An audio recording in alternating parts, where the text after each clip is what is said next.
Peace, family. Just want to say good morning to everyone out there, and thank you all again for uh, tuning in and being a part of another conversation in the bullpen. Today is a very important topic that myself and my guests will be discussing this morning. But first, I just want to welcome you all. I hope you all have had a great week. The weekend is going well, and excited and energetic about going into the new week. As always, I want to thank Brother Sar for allowing me to share part of his time, his space, to bring the bullpen to you as well. That if you have the opportunity, if you can't tune in this morning while we're going live, please, share this conversation with a friend. Share it with a family member. It's definitely going to be something in it for everyone. It's going to be a great conversation. Pass it on. So also at the bottom of the screen where it says subscribe, subscribe to this page. You're going to get information that is going to be relevant to a particular population within our community, what I will call those men and women who have been incarcerated, who are returning home. So this is a forum that has been built, that's been set up, so to help them to change their lives, to move them to a better place. I want to thank my brother Anani Kulu for being here this morning. It's a very dear friend of mine. I love this brother. This brother and I, we've been known for quite some time. The brother definitely going to introduce himself, but I just want to say that I invited the brother on because the brother and I was having a conversation about the topic we're going to discuss. And the topic this morning is collateral damage, the impact of criminal behavior on the family. And the brother, when we was having that discussion, we kind of came to, I guess, simultaneously saying, well, hey, it'd be a great topic to have. So the brother said, I asked the brother he would come on this Sunday. He said he would. Obviously, he's here. So I want to welcome Brother Nani. Thanks for coming on, brother. So definitely introduce those who may not be familiar with you, who you are, a little bit about yourself, and we can get into the topic. So I'm Anani Kulu Fatiu. Also go by the champ. Doing this work as far as in community organizing, activism, advocacy, liberation, growing in many different aspects. I also am actually a group facilitator for the House of Ruth of Maryland, dealing with men who perpetuate IPV or intimate partner violence. So I've been, doing that for about the last 4 years. And also, this topic is named dear to me because I've dealt with family members who have been incarcerated. So I'm actually on the other end of the spectrum, as far as and I've never, myself, maybe I've been detained for like 8 hours, which was a severe time for me. But but I haven't done anything significant time of being incarcerated. But I have been through that journey with many different family members and even closer with my brother. So I'm going to be pulling from a lot of reference from there. But I'm honored to be here. And yeah, we've known each other for some years. The thing about Baba, is what I call him, he don't age. So he go in this cryogenic thing. He looks exactly how he looked when I met him 10 years ago. He had locks, cut his hair, grew it back, and now he refreshed. And it's like, yeah, he just in a hyperbolical time chamber. But it's a pleasure. No, I appreciate it, brother. Thank you for that. I really appreciate that. And I definitely let the brother say the brother and I've been on for quite some time now. So a very intelligent brother, very knowledgeable brother. And one of the reasons why I want the brother to come on, because as the brother indicated that as a family member who have experienced what it's like to have someone who's incarcerated and how that has impacted his family. And I really want to delve in this morning, but I want to take maybe about 2 or 3 minutes, kind of set the stage for this topic and why this topic is so very important. And for those who may be tuning in for the very first time, who may not be aware who I am, I'm Max Ragland. I'm Dr. Max Ragland. Um, I myself have a history of incarceration, criminality. Not anymore. I'm grateful to the Creator. The Creator has blessed me that I was able to make changes in my life. But my background, not only am I my specialty is counseling psychology, but also I'm a mental health therapist here in Baltimore City. I'm a licensed clinical professional counselor. I've been practicing mental health for about maybe 12 or 13 years now. And also my organization I have is called Men Behind Bars. And one Men Behind Bars is a counseling organization, again, is an outpatient that treats men and women who's been in college as well as family members. But I want to talk about the other side of mine because I haven't always been a doctor. Haven't always had a master's degree. Haven't always had a bachelor's degree. Haven't always been a licensed clinical professional counselor. I came out of an environment growing up in the South to where, uh, like many young brothers, across the United States, became victim of a criminal world. And so my journey started. I'm not gonna get into great details because it's an hour show and it can take forever to tell my story. But just know that my first arrest came when I was 13 years old. And for the next 33 years of my life, there never was a time when I wasn't on probation, wasn't on parole, wasn't in jail, wasn't in county jail, wasn't in prison of my life for the next 33 years of my life. There never was a year or 2 year period where I was not up under some form of the criminal justice system. By the grace of the Creator, I was able to receive a pardon and come out of the criminal justice system. I think it was in 2004, if I'm not mistaken, after 33 years of my life. So I have a history of criminal incarceration that I was engaged in, also within the criminal justice system, also within the prisons, also within the jail, dealing with the lawyers, but also how it impacted my family.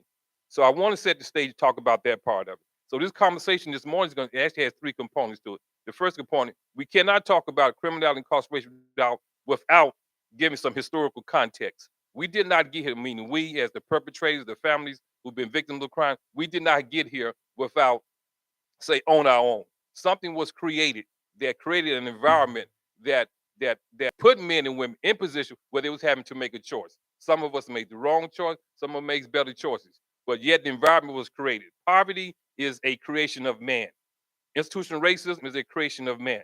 Again, that is it would take, more time than we have this morning to really get into that. But I want to talk about, because I think there has to be accountability, say, on the United States, and what they have done to create an environment where men and women have been forced to make a decision, sometimes illegal, in order to take care of themselves. But also, I want to talk about accountability on the men and women who made those choices. Because just because you made that choice, you do not have to stay within that. You can't change. I'm a living example of that. And the third part of the conversation is going to be about the family and how the family is impacted by that. So historically, is that what we're seeing today in our inner cities, with the rise in crime, with the murder rate, with the robbery, with the rape, with the abuse, with the neglect, with the absentee father, with the abandoned mother. This has been an environment that has created these personalities within our community that men and women, because of the trauma, are responding to, unfortunately, in a very negative way, and it's perpetrating what we're seeing today. So I want to set that stage. So now, Brother Kulu, talk about what I'd like for you to do is talk about one, um, how the choice that your family members have made has impacted you, has impacted your family, and has impacted the community within your own work. So, way that it has impacted me, and I do want to put a small disclaimer. Uh, Definitely didn't talk to my Mm, brother prior mm, to, mm, prior to doing this, okay. but we have a great bond and a great relationship. So, a lot of what I'm going to say is going to have, I have my idea of how it's going to go. I'm going to Great. talk about the humor of it. I'm going to talk about the tragic parts of it. Yes, I'm going to sir. talk about the vicarious trauma that's Mm, transferred to me or transferred to him in those situations when he was dealing with incarceration. But it's made an impact on my family because I was completely naive to the whole legal system. Like okay. you don't know about criminal trials. You don't know about plea deals or bargains. These things Mm, don't make sense to you if you never have had to find yourself in those landscapes, right? right. Mm, And when we, just from the onset, when my brother was younger, and he was, charged for attempt murder. We didn't have no lawyer money. We didn't know mm, how. We mm, wouldn't know how we was gonna fight this thing or how we was mm, gonna deal with it, and we had to go through different court dates and different, just going through that whole mm, journey and having an ill perspective of the state's attorney and the mm, judge and everybody thinking that these people were trying to mm, destroy our family, not mm, really taking into accountability what led and got us here. mm, But when my brother was offered, they played with him. They gave him like 50 years, all suspended for 25. Then he came back again, gave him 20 years, all suspended for 40 years, all mm, suspended for 20. Then they gave him 30 years, all suspended for 15. So it seemed like we was like, oh, okay, mm, if we play this game a little bit better, it's gonna go down. And my brother was like, all right, I'll take 30 years, okay. and Mm, it crushed. mm, He was like, whoa, 30 years, like mm, what's going on? Like, so right. he's going, and we don't know what all but suspended. Like, Mm, even the mm, language in itself didn't make sense to us. Like, okay. all but suspended 15. Like, I didn't know what that meant. Right. I didn't understand it. And as we began to go into that journey, man, the first time, once that was cleared out, that he made that acceptance, and they was like, okay, he's got to go to prison. Okay. You go like I guess jail and prison is Right. different terminology, different, Right. right? So he traveled somewhere we never even heard of, like Cumberland, Maryland. I was like, Right. wait, my naiveness, and I'm just being vulnerable, and I'm going to be Yes, candid, that's right? what we want, bro. Yes, sir. You know, being from Baltimore City, anything outside of the city, it's like, Mhm. huh? Yeah. There's somewhere else beyond. Like Maryland's huge, you know Right. what I'm saying? And that was a journey, Yeah. you know, and we just, you know, it just went through different challenges, man. You know, because he was young, he didn't know what he was going to experience. We didn't know what he was going to experience. And how old was your brother? At the time, he was 15. Okay. 15. Mhm. Oh, no, 15, yeah, 16, and they waived him as an adult. So he was charged as a juvenile. Yeah, he was initially charged as a juvenile and waived Waiting. Okay, to brought an him up adult. and charged him as an adult. Which that's a whole nother journey, but Okay. and I want to stay succinct with time, but Mhm. even going through that part of the juvenile system, thinking we had a chance there, and then seeing a 16-year-old who was on the cut, 15-year-old, 16, who was he was locked up for like 2 years. So he made it to 18 during his whole, Right. you know, just going back and forth to the court systems and things of that nature, and delay of court and things of that nature. He wound up like growing up. So when he did eventually go to Cumberland, he was about 18 years old. So he wasn't a, necessarily a baby going to the prison system. But yeah, it threw us, man. I didn't know anything about phones, or how to connect the phone to stuff, and how to send, you know, commissary or whatever. You know, I remember when he was locked up in Baltimore City, it was a big thing at that time. Green dot card. Well, he called me about 100 times. I know my brother probably got 1,000, maybe $3,000 just in green. But it was just that trying to figure out how to take care of someone that you can't take care of. Right. And just watching what it did to my mother, because I'm the oldest of our siblings. So watching my mother just think about all of what he was going to experience. Like, you know, because you watch these movies, you watch things that influence your thought process, and just seeing the impact it was making on her, seeing the impact that it made on us, the siblings, trying to wrap around that. So what were some of the things that impacted him? I mean, some of the visible behavior that you saw. So okay, so you know, the things that I started to see. I'll break us all down. You know, what I mean, siblings and then my mom. What I seen in my mom, she just completely started to feel like she did. Like if she would have made different decisions, or she would have said something, or she would have let him heal, she wouldn't have did this, or she would have gave him his way. And it was just that constant, just all. I mean, for a while, for a long time, thinking that she would never see him. You know, because you know, thinking that he would go to, you know, go in the prison system and things would happen to him. And you've heard the stories before where people get the call, "Hey, your son is gone." Right. And it's like, or never, you know, thinking about, because we thought he had 30 years. Right. You know, all of us but suspended 15. We didn't know what that meant. Right. You know what I mean? So he would have to go through a parole process. Right. Once paroled out, he was to have 15 years based on his parole or probation, still lingering over his head. So he still would have essentially 30 years. But serving time and being out here. For us as siblings, I'm gonna be honest, right? For me, it was like, yeah, I seen it coming. You know what I mean? Because he was going into little juvenile stuff back and forth, and I was like, you know, I seen it coming. And then when it happened, I could not prepare my mind for when it happened. You know what I mean? Because you can see it like moving that way, like, oh, this guy's throwing bricks at the penitentiary, they say. Right. And then when he actually hit, it was like, oh. And I remember myself, like, similar to my mom, like, maybe I should let him live with me, or, you know, maybe I shouldn't have been so rough with him. Maybe I should have been more loving to him. And towards the latter part of our relationship, I actually did stop trying to be the bullish big brother type. Started hugging him more, loving him more. And I wondered if that was the best option, or I wondered if I could have done more of that loving and consideration. And then with my siblings, you know, especially with his sister, because him and his sister, they have a really close bond. Our sister, they have a really close bond. I could just see her just kind of like, she just wanted to get away. Once she was just trying to figure out where she moved to a whole nother state. You know, it just didn't want to realize that the person that we had a relationship with was now gone. And then our brother that's right under me, he too was just like, you know, we kind of seen it coming. Like we kind of them brothers is like logical. It's coming. But even him, you know, you could see him saying, "Dang, you know, I wish I had a better relationship with our brother." And we felt like we lost him to the streets. And then everybody trying to figure out how they gonna like talk to him. Like Right. we writing letters, Mm-hmm. coming from Cumberland to Baltimore City. I'm not saying the post office was slow, but Mm-hmm. damn, felt like Right. that. And then we became, it's crazy. We became more introspective all of a sudden. We Mm-hmm. started really divulging how we feel. We started Mm-hmm. really divulging what was going on with us. But Mm-hmm. just learning how to write letters to a PO box or an Mm-hmm. institution is just a whole journey in itself. Mm-hmm. Um, your phone, Mm-hmm. connecting and trying to figure out how to put money on your phone Mm-hmm. is was a journey. Right. Global tolling. You know what I'm Yeah. saying? Right. Like just Yeah. learning whatever that networking Mm-hmm. system was. Um, and then again, Mm-hmm. because we're gonna go through different parts of the Mm-hmm. conversation, but even visiting, Right. and when we had family day and Mm-hmm. what that was like in that experience. So Mm-hmm. yeah, however you want the conversation to Yeah, go. no, I'm glad you brought it because listen to what I'm hearing you say now, and what I'm hoping that those that are tuned in this morning that will see the conversation as the brother talked about. He talked about initially, um, as it impacted his mom in the way that his mother felt that there was more that she can do. So we're talking about guilt in some sense, feeling that I didn't do enough. Mm-hmm. If I did something different, maybe I could have protected my child, say, from this experience. And then the brother talked about his sister, who, as he indicated, was very close with her brother. She just wanted to get away. So in many respects, is that if I get away, I don't have to face this.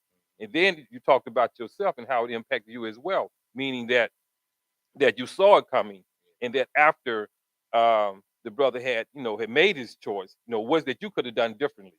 And then you talked about the finances as well. Is that one is put being able to provide money while while he's incarcerated, but then there's the legal fees. Then you talk about not having and understanding how the criminal justice system works in terms of you know um, say someone who commits a crime, then they're offered, say, no, they're offered a sentence. And so now, do you accept the sentence? 40 years or 50 years? Do you go to trial? And if you go to trial, the possibility that if I go to trial and found guilty, I can get more time. So that is weighing him. So that contributes to the trauma, as well as the young brother being 16 years old. So now he's a juvenile, and you say, but was charged as an adult. So going from a juvenile to adult facility. So now, and all the story we heard about prison, the things that take place in prison, just the abuse, and the environment and the food and the diet. So all of those experiences that that you're describing are very real. And to someone, say, maybe listening for the first time, who may have a child who isn't called, or who may be a sibling of someone, just talking about what you're saying is that, what is it I could have done differently? And everything, but also going inside the institution for the very first time as a family member, having to, certain clothing that you can wear that you can't wear. Um, in some institutions, you can embrace your brother, or your sister, or your father for the first, once you get there, and you can't touch them anymore until you leave. There's no if you're married, no, you can't kiss your wife or you can't kiss your husband.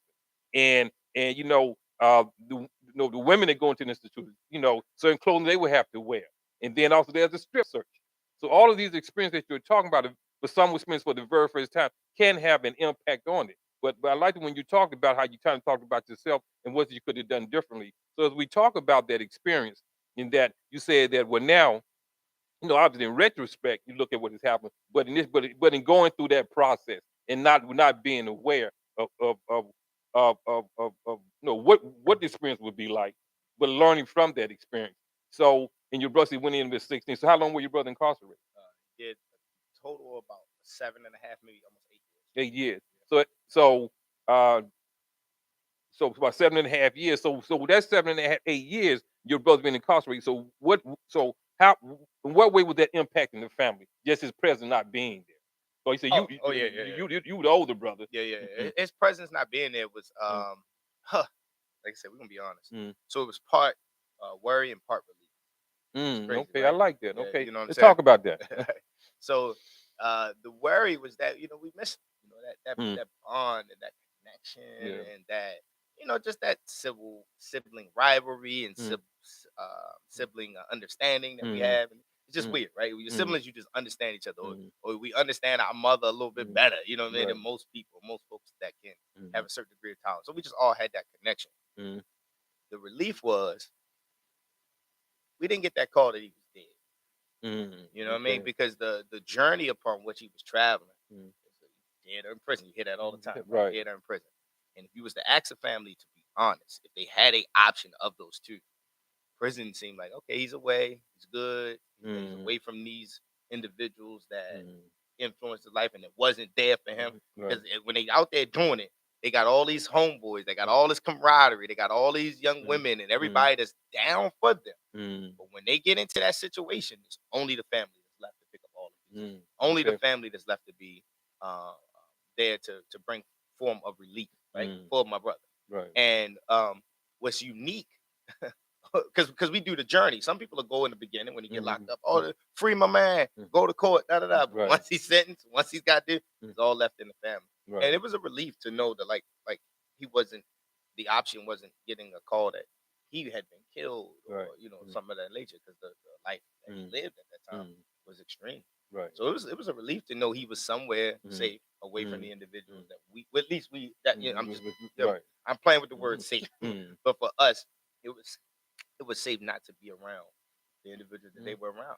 And let's have some jokes. Let's lighten up a little bit, right? So I remember one of his letters, right? He sends me a letter. My brother's bona fide Christian.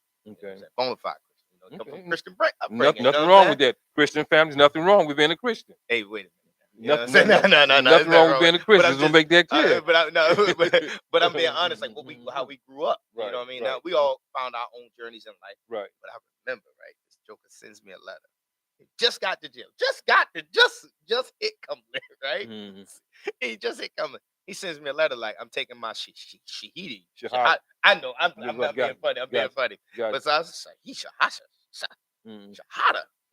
What's a shahada? You know, I'm tripping. I'm like, what is that? You're not paying that no mind. You know what I'm saying? Because the blood of Jesus. You know what I'm saying? That's how we think it, right? Right. Specifically, a lot of us at that time. I was in my own little transition, moving into African spirituality. So I wanted that to influence me. Like, brother, you need to find your ancestors, find yourself. And he sent me that letter. I was like, what is that? So I go to my mother, like, Mom, you gotta take a shahada. So Mom, Lord. My mother jump out.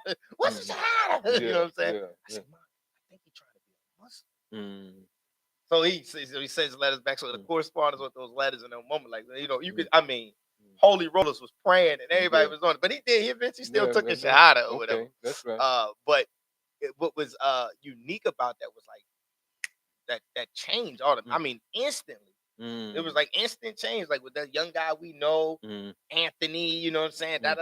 He told us something he could, I don't know, he didn't have, to my knowledge, he wasn't identified with the Muslim name yet. But just to know that he was getting ready to go through this journey, I'm like, oh man. So we, my grandparents, everybody, that's when everybody letters started boosting, like real quick. So my aunts, Jesus love you. I'm writing about African spirituality. We all trying to like say, don't lose yourself in that. But in all honesty, he was trying to find himself. Right. And it was like that was really cool, but I was like, that's weird. You know what I mean? But I just wanted to just, because I don't want it to be all tragic. It was some very, humorous moments that came out of just talking to him and hearing his voice change. That was it. Hey. So who is this? You know what I'm saying? Just got a beard and he got muscles and he working out. And it's like, whoa. Jail is better than Planet Fitness. You know what I'm saying? No, I'm just joking. But I mean, it was like you just seeing the change and the transition. So I do want to be honest, right? Like, as we have this conversation, that we have to tell people like there's collateral damage and things that's happening. But families are not telling those other there's unwritten truths of like how we were relieved that he was there. I like that. You know what I'm saying? It was a form of relief. Or like, oh, he going to jail. And then once he go, everybody turns back like, he okay, he all right. You know what I'm saying? We know where he at. Yeah. So but see, I'm glad you brought that up, Kulu, because I thought that I want you, and the audience to think about what he said, that particular part about the relief. I'm gonna come back to that. But I want you, but also when you talked about and way of the families being impacted, how prior to that, your brother's experience, his influence may have been Christianity. And as I stated, Christianity, it's a beautiful way of life. Anyone that professes Christianity, that follows the teaching of Jesus Christ, is a beautiful way of life when you're living according to the teachings of Jesus Christ and not some other doctrine that that Jesus Christ did not bring. So this is what I'm speaking of, the Jesus Christ who brought the word of God who brought it to mankind in a way that man would be able to find his way back into the Creator, and not how we have been taught, unfortunately, within this society, with a Eurocentric ideology. So we're talking about two different things. We're talking about the Christianity, the Jesus Christ that we believe as Muslims was a prophet of Allah, was a prophet of God, but also brought a divine revelation. But as opposed to what our people were indoctrinated with, say within the churches, when we were being influenced by a white ideology, when racial images were put up in the church and said that was your God. So I want to talk about how coming from a family, say who having a Christian orientation, and now being exposed to something different, say maybe an Islamic orientation. Like myself, who's a Muslim, you're talking about Shahada. We're talking about a declaration of faith that you're declaring that you acknowledge that there's no God but one God, the Creator, and the Prophet Muhammad, peace be upon him, was the last messenger of their Creator. So again, but we're talking about a a a a, a contrast in some sense of the two different, we would say, ways of life, Christianity and Islam. But more importantly, talking about a family member going from one influence and now being exposed to something totally different, and how that impacts the family, because the family themselves may not have maybe been familiar, say, with a different way of life. As the brother talked about African spirituality. So now you have within the family, you have I would say say with three different mindsets. You have the Islamic mindset, you have the Christian mindset, and you have the African spirituality mindset. So we're not saying one is better in this particular conversation, one's better than the other, but just addressing how within a family, how those dynamics can change when choices that you're made and you experience for the very first time. But going beyond that, this is a critical piece right here.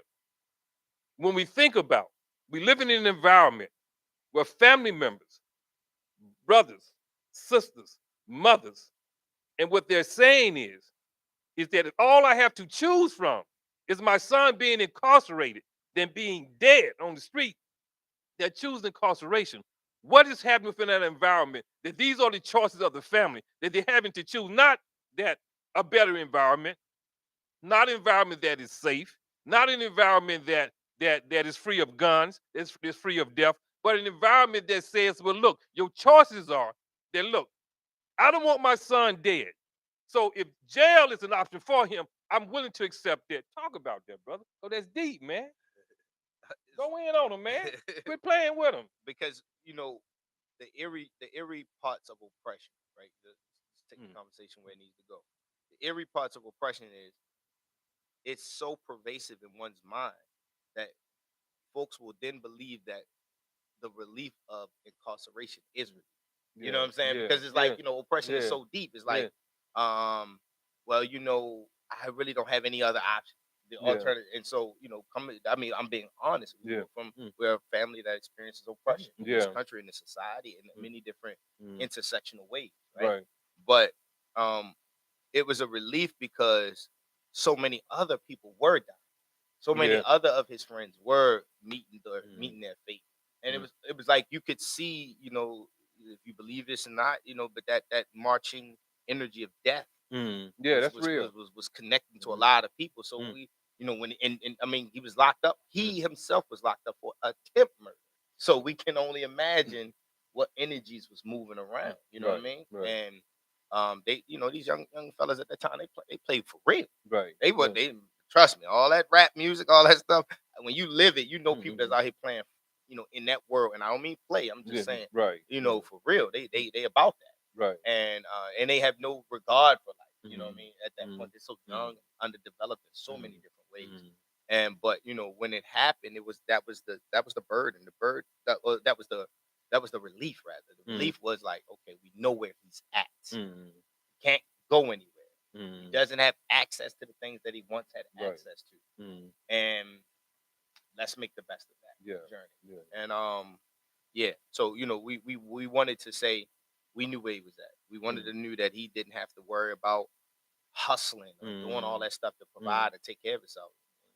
He got bed, bathroom, God, you know what I'm saying? As much as what we're not gonna, what we failed to do is to be honest about those other aspects that families will tell you, or they don't want to say because there's a negative connotation and a negative energy that comes with prison and jail. But when you have family members who you cannot influence, when you have family members who no matter what you say, no matter what alternative you offer, it does not penetrate. It's not landing. You're trying to take them to church. You're trying to take them shopping. You're trying to find whatever they most connected to in that criminal environment. It's got a hold on them, and you're just not influential enough. Right. And what now began to make things better was saying like, you know what I'm saying? So let's just talk about. I'm gonna talk about the phone calls. Yeah. Those phone calls were different. Yeah. Those phone calls of I apologize, or the phone calls of saying like I heard what you were saying. You know what I'm saying? Like, because sometimes you think your stuff land on deaf ears. Yeah. And you're like, hey man, what did you need? What can I offer you? What can I do to change that? And the conversations became, I apologize. Yeah. I see what you was doing for me. I just was where I was at.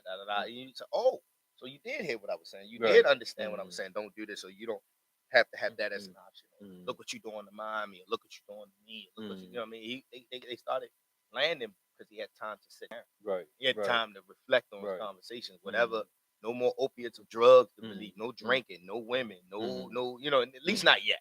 You know what I'm saying? I don't know what, prison system got some different stuff. Another funny thing, right? My brother, like 5 years into his incarceration, he sends me a letter. He took a shahada, and he had a falling out with the Sunni Muslim community because he had an uncle. Right. And they was like, oh, no idolatry. He was like, well, my family, because I was able to, one day I went to go visit him, and I had this necklace on. And but not this one in particular. I was going to wear the one I actually had when he came back home. He gave it to me. But I gave him, some kind of way I was able to slip it to him and put him on his neck. It was just real cool, subtle, good, right? And so, he took that as like a really keepsake. He got his family with him, right? Okay. So the Sunni Muslim scene, and it was like, hey man, hey bro.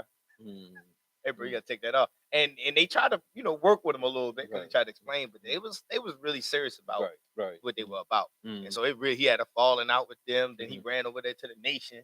He ain't like the nation. He ran for the nation. So he went through these different journeys. But 5 years in, he wrote me a letter. He said, hey man, how you doing? I know this is a strange request, but can you send me some money to get a PlayStation? I said, PlayStation? Yeah. I said, y'all playing PlayStation? In jail? I couldn't, the whole thought of it, like, you know what I'm saying? And this is way before, because it's definitely different now. If you look at it, it's a lot of more social influence from the prison into the world, that connection. But just to think that he could play PlayStation, I said, what's going on in jail, man? Like that, it started to make me. It was two things that came out of that. The funnier thing was like, that's crazy. You know what I'm saying? They could play. Second part was, oh, they're gonna make this comfortable. Yeah. They want prison to be the life. You know what I mean? And so I rolled him back, infuriated, man. I'm not sending you no PlayStation, blah blah blah, this, that, and third. And he understood, because I think he understood. I wasn't in prison, so I don't understand the request. And I think he knew that we didn't understand. Whatever, it would let them play DVDs and things of that nature, with lectures and stuff of that nature. But I thought that was just very awkward. But to also I want to talk about, because I know we want to transition to certain points in the conversation. I want to talk about that first time we did the family day. Okay. So me and my moms and my family, we go down there, go see my brother. Right? As a matter of fact, I took my daughter. I took my daughter as well, which is his niece. So we all went down there to see his family day. We had to do all the proper paperwork and notifications and all that stuff. So we get down there, something that you said that was really cool, right? So my mother had because she wanted to look her best. Right. So my mother had like this sequin shirt or something, like just a little bit partly see-through, right? Immediately told like, you can't get in. Right. So we had to run to the store, get out the line, run to the store, get a shirt, come back in there. That, oh, you got wire bra? Like, yeah. Dude, you know what I'm saying? So we gonna run to the store. So then my mother, she gotta pop the little wires out the bra and throw them somewhere. You know what I'm saying? And just make our way in there. So we go through as we going in there, just dealing with the experience and the mistreatment, how they treat the family is not what you did. This is no hospitable type situation. Right, that's right. They looking at you like you're gonna bring in contraband. Right. We shouldn't be doing this. They don't even deserve it. Why are they getting family day? And we in Cumberland. Right. So and a lot of people don't know. Not that I'm not going against Cumberland, Maryland. Anybody from out there from Cumberland, Maryland, but the population of black folks and white folks is totally different. So they have more black people in Cumberland in prison than they have in the community. But see, that's very real. So the mindset of other black families and this whole population coming to our town, it just had that stigma of racism, that stigma of discrimination. So going in there and talk about the searching. So they would bring a dog around, and they bring the dog, and you had to lift your feet up. And at the time, my daughter was terrified. So now I didn't even anticipate this experience. So I'm like, oh man. So my daughter's freaking out. If you freak out, you kicked out. So now I gotta coach her. I want you to calm down, baby. It's gonna be real quick. So they do it real quick. They do what they gotta do.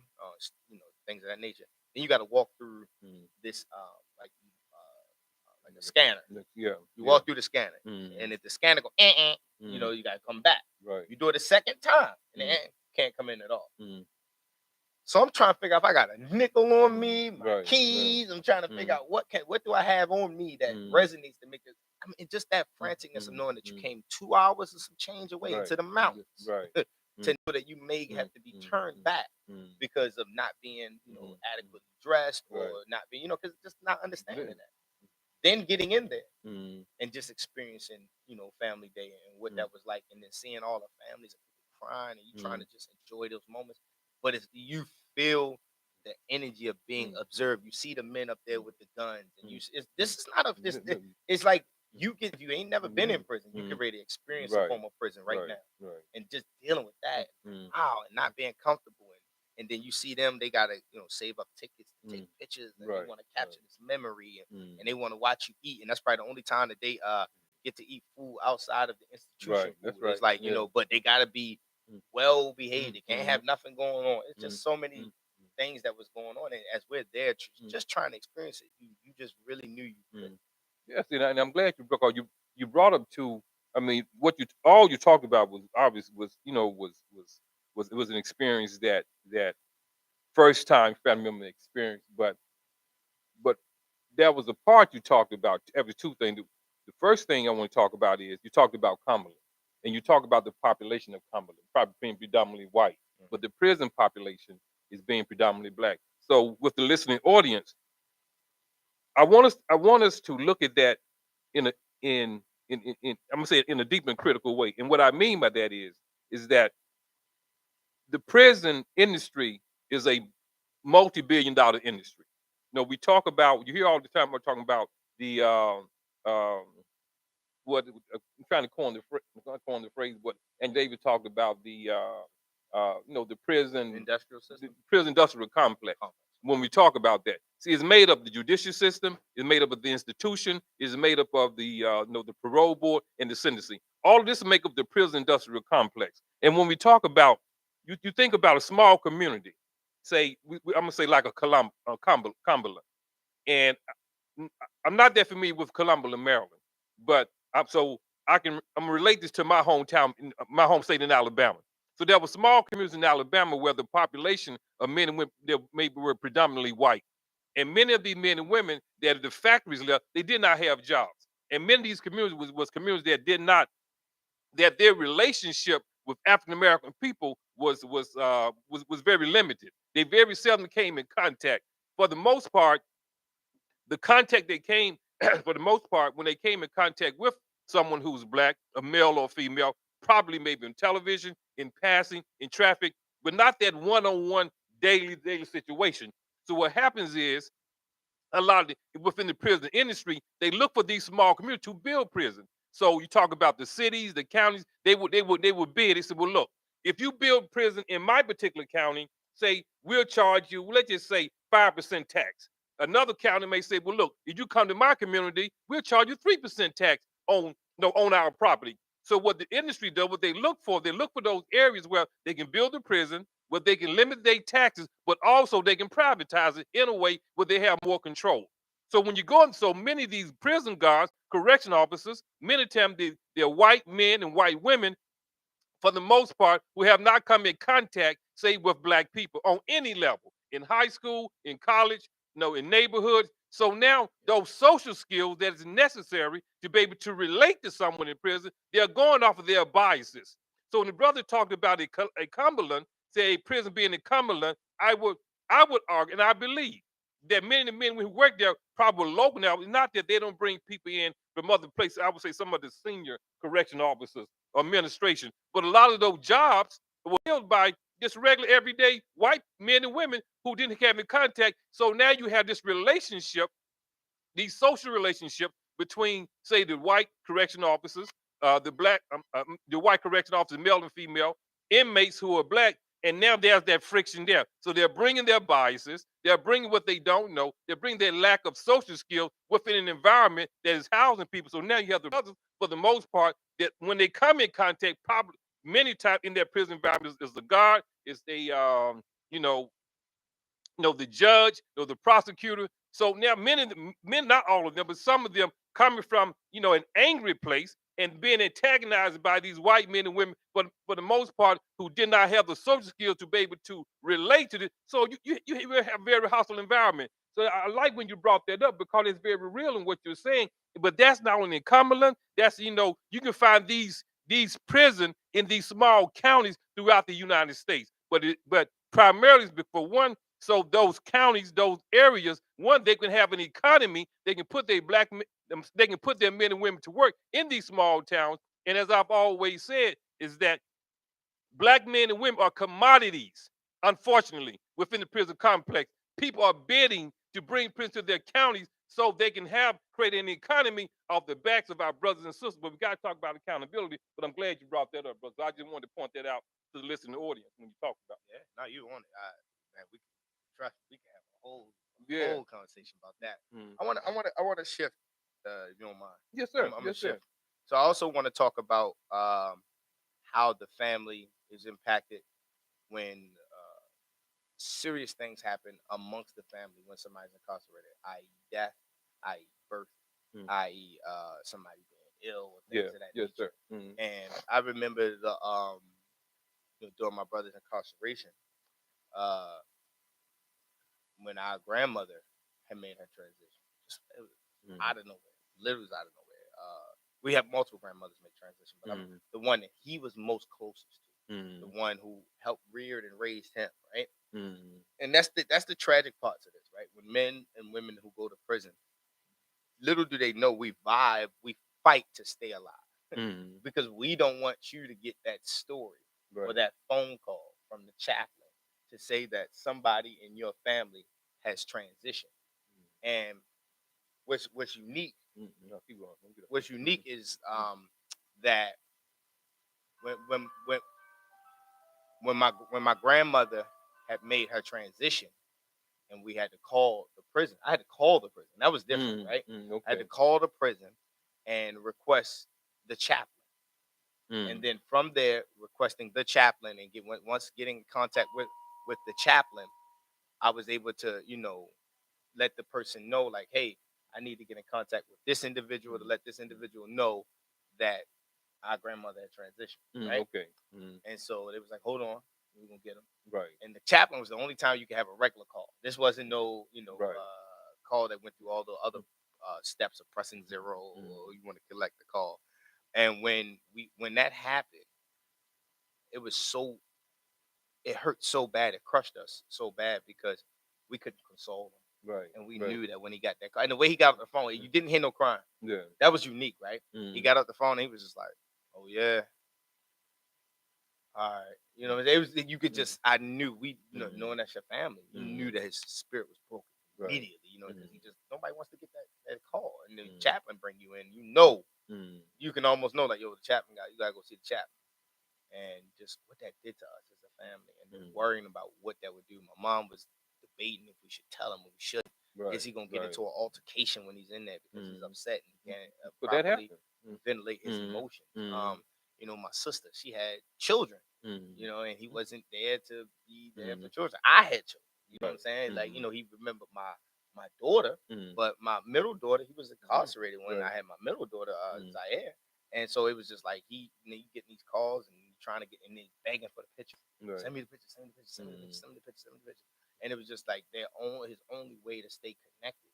And you felt bad if you didn't capture a picture. You felt bad if you missed a phone call. Like we don't talk about that. Like that's what the family feels like. If they call and you're like, oh, you could be working, you could be doing whatever. Right. That moment in your life, you have to freeze frame to talk to this individual because Right. they're incarcerated. It's Right. 15 minutes, 30 minutes, whatever Right. the call is. Right. That's And right. in every call, Mm. they want to catch up. They Mm. want to see what's going on. They trying to have a Mm. normal conversation. But you Mm. know it, this call is being recorded. You know what I'm saying? So Right. you know what's going on. You can't really Mm. talk the way you want to talk. Mm. If there's a beef, you got to talk unique and then Right. code. And you're like, what? I don't understand. Mm. You know, I got to go. They got to do count. What do you mean? You know what I'm Right. saying? Like, I Right. don't know what that means. Or Mm. my brother, then he shifted institutions. So Mm. he went from Cumberland, Mm. then he shifted into Patuxent. That's Whole never new journey. You know what I'm saying? Right. Like, Mm. you know, about because sometimes you can be moved around Right. institutions, Right. which is Right. going to also move your family around and things Mm. of that nature. So it was those tragic moments. So, you know, Mm. we had moments that was funny, like, Mm. you know, we had moments that was based on relief. Mm. We had moments that dealt with reflection, Mm. and then you know Mm. for everybody on the Right. family as well as the Mm. person that was incarcerated. And then we had those tragic moments that we Right. didn't want to talk about. Or Mm. somebody was sick, you was like, oh, how can you Mm. tell? You know, and Mm. it's just that it's just so hard on the family Mm. on how they Mm. will communicate, or if they had a bad day. Mm. You know, one time we tried to make a prank on my mother. Right, Mm. it was April Fool's. It was first Mm. month of April. I don't know. We have a weird sense of humor as a family. I just want to be Mm. clear. So we call my mother on three-way. Be like, Mom, I just got stabbed. My mom Mm. said, ah! She Right. screamed, throw the Mm. phone. We like, hey, it's a joke, it's a joke, it's a joke. Right. So we Right. trying to like, but that was a reality Yeah. time. That was a Right. possibility because then Right. it was a time where we thinking we being funny and Mm. you know trying to just say April Fools was the stupidest joke in the Mm. world. More Mm. morbid humor that we have, Mm. dark humor. But it was the time where he did get into some real altercation. Right. Right. And we was like, Mm. oh snap, you know, he was like, Mm. oh my eye, all right, yeah, Mm. your eyes all right. Like, what you mean? What's Mm. going on? Like, you know, we can't get in there, you can't tend to them, Right. you can't check Right. on your family. And so, you know, as a family member Mm. going through those different journeys, Mm. you feel in prison as well. You Mm. feel incarcerated as well. Yeah. It's Yeah. whether it's an actual ball and chain that's Mm. connected to you Mm. physically, Mm. or it's a social, it's an emotional, it's an Right. economic ball and Right. chain. It's, Right.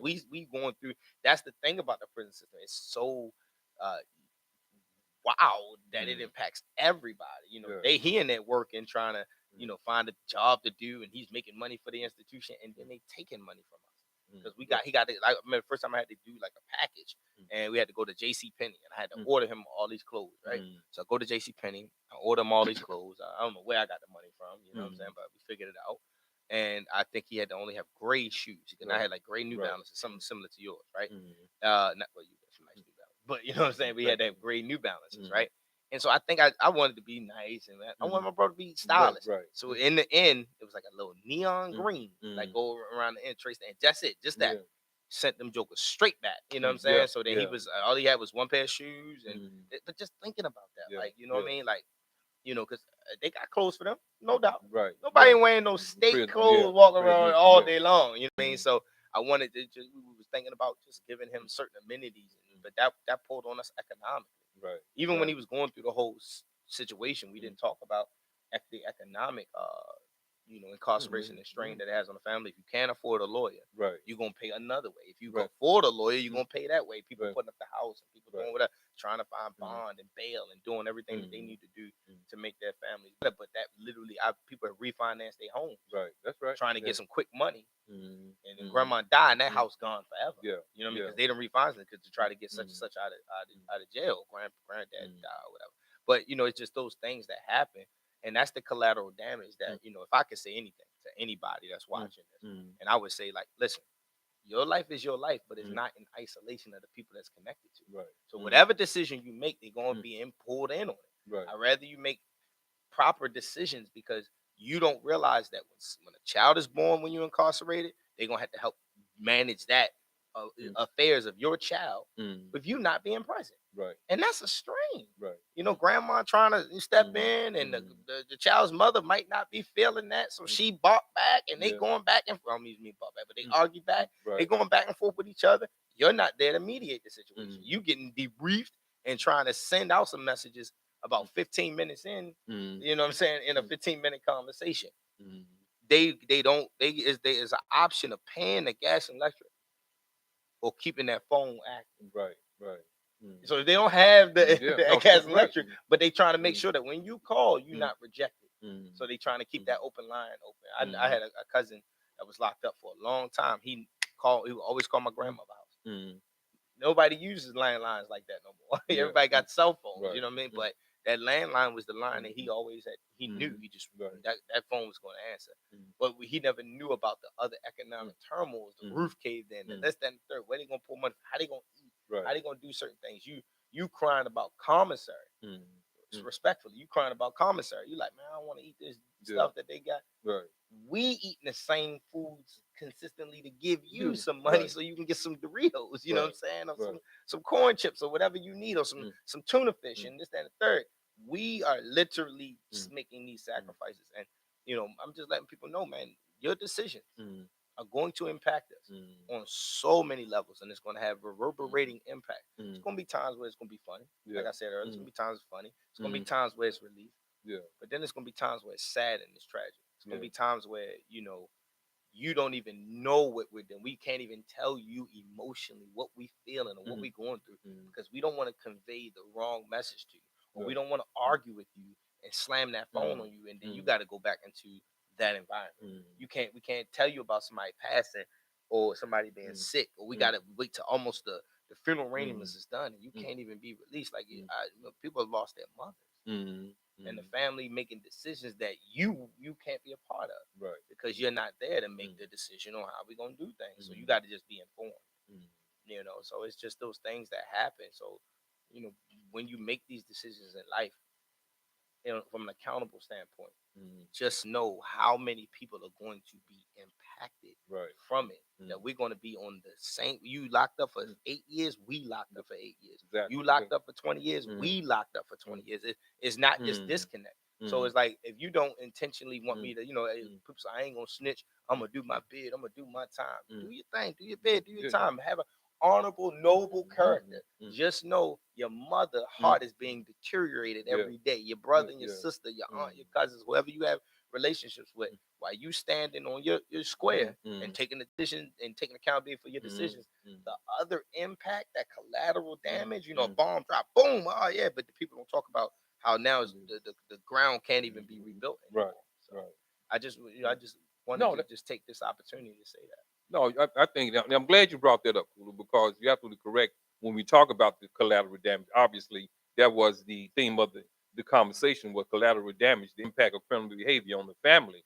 Is that when I made my decision, I did not think about, in the way that I should have, how this was going to impact my mother, my sisters and my brothers, my community, my children. At the time, my girlfriend, whom I had the children by. I was only thinking about myself. One, I was young, I was immature, which is no excuse, but that's where I was, and having to learn now, how do I not move away from making those decisions. Fortunate for me, it happened when I was in prison, and I was able to make that transition, make that turnaround in my life. But as you talked about, those young men who are out here making those kinds of decisions, and young having women, an opportunity, and young women, and women who can learn from these conversations that we are having about the collateral damage, as you indicated. Not only is it that it's impacting your life, which it is, which is going to, but also your mother, your sister, your children, not being able to see their uncle, the finances, calling because you talk for 8 years. So those phone calls, they say 30 minutes, it may be, initially the first minute might be $10 or $15, but you can end up be paying anywhere from $30 to $40, man, for a 30-minute phone call. And you begin to multiply that, say, by, a week or a month or a year, 8 years, it can become very expensive. You talked about, losing your grandmother. I've seen this happen many times being incarcerated, that someone get bad news. They come back on the tier. They come back to the dormitory. A parent has died, grandmother's died.